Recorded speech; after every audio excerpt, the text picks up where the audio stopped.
তো 12 তারিখে আল Arabi versus east বেঙ্গলের এএফসি ট্যুর কোয়ালিফায়ার রাউন্ড ছিল, যেখানে ইস্ট বেঙ্গল আল আরাবি কাতারের রানার্স আপ টিমকে বিট করে দেয়, লিটারেলি 4-1 এর ভিক্টরি নেয়।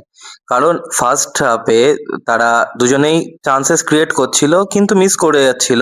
ইস্ট বেঙ্গলের সব থেকে বড় প্রবলেম হলো তারা ফিনিশিংটা তাদের একদমই ভালো না, আর পাসিংটাতে প্রবলেম আছে। বাট তারা গিভ আপ করেনি। এই যে মেন্টালিটিটা তারা শো করেছে, হাওয়াজ যে কি ফুঁকে দিয়েছে ইস্ট বেঙ্গলের প্লেয়ারদের, সেটা আলাদা করে বলার কিছু নেই। কিন্তু এই জিনিসটা জানি যে ইস্ট বেঙ্গলকে ইমপ্রুভমেন্ট করিয়েছে হাওয়াজ। কারণ 9 খানা ইন্ডিয়ান প্লেয়ারকে নিয়ে ইস্ট বেঙ্গল খেলেছে।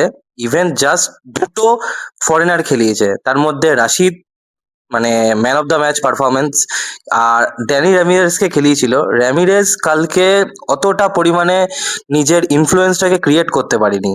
দেন যখন 75 মিনিটের মাথায় আল আরাবি গোল করে দেয় পেনাল্টিতে, তখন প্রেশার এতটা ক্রিয়েট হয়ে গেছিল, সবাই ভেবেছিল যে ইস্ট বেঙ্গল এই ম্যাচটা হারবে এবং AFC 3 চ্যালেঞ্জার লিগের জন্য কোয়ালিফাই করবে এই ম্যাচটা হেরে। কারণ আরকাদাদের কাছে এফসি গোয়াও 3 গোলে বিট হয়ে এসছে।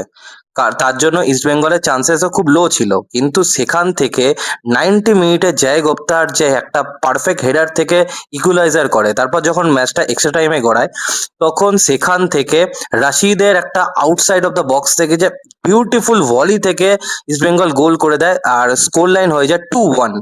দেন ডেভিড একটা 2টো প্লেয়ারকে কাটিয়ে গোল করে, সেই গোলটা হোয়াট আ বিউটিফুল গোল।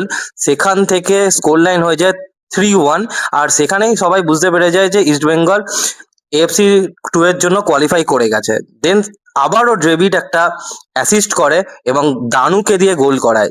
সেখান থেকে দানু ফোর্থ গোলটা করে আর ইস্ট বেঙ্গলকে AFC 2 এর জন্য কোয়ালিফাই করে দেয়।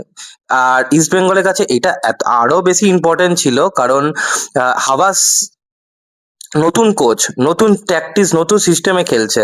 আর এই AFC 2 তে কোয়ালিফাই করার জন্য ইস্ট বেঙ্গলের প্রাইজ মানিটাও যথেষ্ট পরিমাণে বেশি পেয়ে যায়। যেখানে তারা ISL চ্যাম্পিয়ন হওয়ার পরে 5 কোটি টাকা পেয়েছিল, সেখানে AFC 2 তে কোয়ালিফাই করার জন্য ইস্ট বেঙ্গল 3 কোটি টাকা পেয়েছে। তো I hope east Bengal AFC টুর্নামেন্টেও অনেক বড় বড় টিম থাকবে, সাউদির টিম থাকবে, জাপানের টিম থাকবে, সেখানে তাদের সাথে কম্পিট করতে হবে। বাট আই হোপ তারা বেটার করবে। তো দেখা হচ্ছে নেক্সট ভিডিওতে, ততক্ষণের জন্য স্টে টিউন আর পিস আউট।